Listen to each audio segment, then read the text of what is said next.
Welcome back to the Angry Man podcast with Jason and Greg. So, I saw many of you tagging me on social media yesterday in regards to the Canelo Alvarez versus Terence Crawford situation, telling me not to run and I'm about to eat crow yet again. Now, first of all, I don't run from smoke, I run to it. And I know you guys know that because after the Spence versus Crawford fight, the first channel up that next morning to discuss the situation was AM Sports Media. I don't run from smoke, dog. That's number one.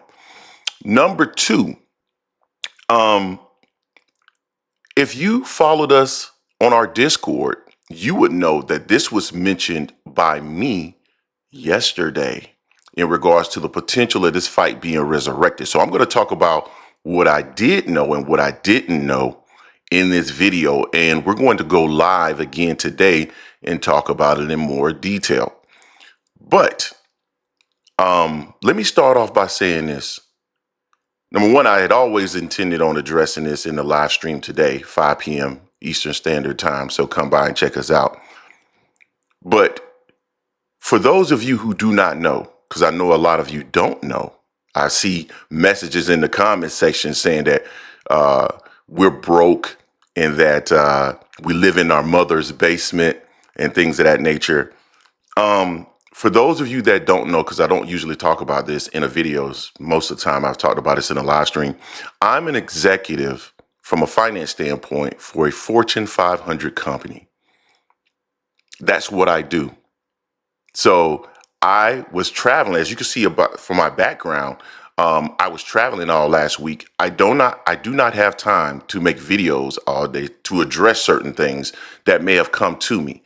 So yesterday, I did have several interesting conversations when I had the opportunity to do so.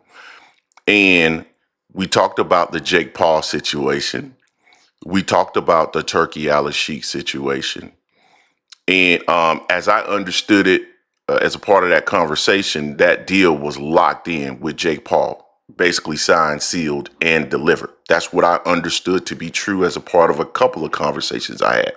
And I relayed that information in the Discord after I saw that someone else reported the same thing, because a lot of the times the sources that I have there is for informing me and not necessarily for me to do any reporting on. Give me 1 second. This stuff is really good for gut health. So I mentioned that in the Discord.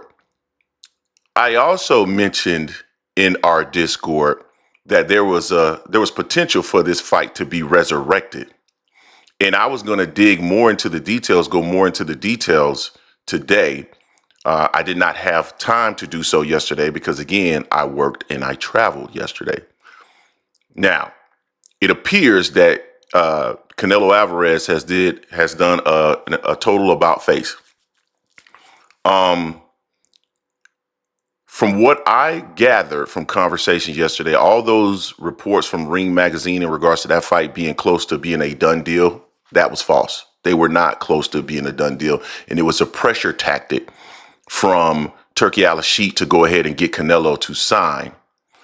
The Jake Paul fight is something that, from my understanding, is not something that's new. It's something that's been discussed for quite some time. So that was very, very real. Very, very real. I'm talking about it had to be so close that Canelo just hadn't signed the paperwork yet, but had agreed on all terms. So it looked like that fight was definitely moving forward as Eddie Hearn heard. Now, the one caveat to that, and the reason why I told the people in our Discord that I believe that this fight could get resurrected. Now, what surprised me was how fast it got resurrected. Not that it got resurrected, because, again, I told people in our Discord that I believe there was a possibility that the fight could get resurrected. The reason why I knew the fight had potential to be resurrected is because Riyadh season has lost money on basically all of those boxing events. Now, many of you will sit up and say, well, Turki Alalshikh has unlimited resources. He has unlimited money I saw somewhere where someone said that Rick Glacier said that Saudi Arabia prints money. Well, if you are an economics major, you know that there is no country that is willing to just print money because it devalues their currency. You cannot just print money. It doesn't work like that.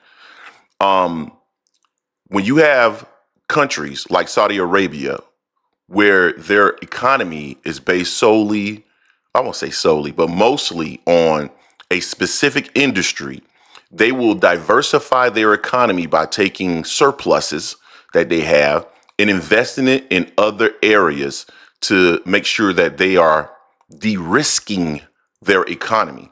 That's the way that it works. There are several countries that have done this. It's not just Saudi Arabia. So if you are diversifying your economy such that you want to de-risk it, you do not invest in assets that lose money. I don't know why you guys cannot understand that, but I guess it's because maybe some of you don't have the business acumen to understand it. So I'm here to explain it to you. It does not work that way.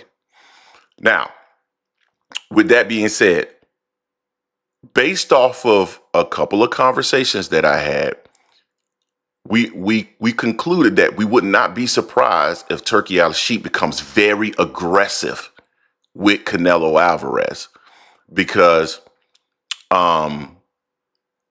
he needs to sign a fight. He needs to sign a fighter that will actually generate money so that they're not losing money. Having events that he knows will not lose money is important to Turki Alalshikh. So we both predicted, or all three of us predicted rather, that Turki would probably be very aggressive moving forward. Very aggressive. And what surprised me was not that he was aggressive, but that he was aggressive so quickly. The fact that he was aggressive so quickly to go ahead and wrap this up, which tells me he had to come with a substantial amount more or met the demands of Canelo Alvarez, it tells me everything that I need to know. Canelo Alvarez made him bend the knee because Turki Alalshikh in Riyadh season need him more than he needs them because the Jake Paul fight was on the table for him and they knew he was going to make a substantial amount of money. So basically, he leveraged the Jake Paul opportunity to get that fight. So, like I told the people in the Discord, because I told them, I said, yo, this game is crazy. That's what I was talking about. And that's what I had planned on addressing today. For those of you who are in our Discord, you know that we started talking about the fact that this fight could be resurrected 2 p.m. yesterday. This isn't new news for me. I do not have egg on my face. And I am not surprised or shocked. I'm still unbothered because I get the opportunity to see Terence Crawford put it in the dirt and see all of his fans cry in September. All right, so that's my video. We will go live today, 4 p.m. Eastern Standard Time. So make sure you check us out. Don't forget to hate, like, comment, and subscribe. This is the Angry Man Podcast, M Sports Media, and I am out.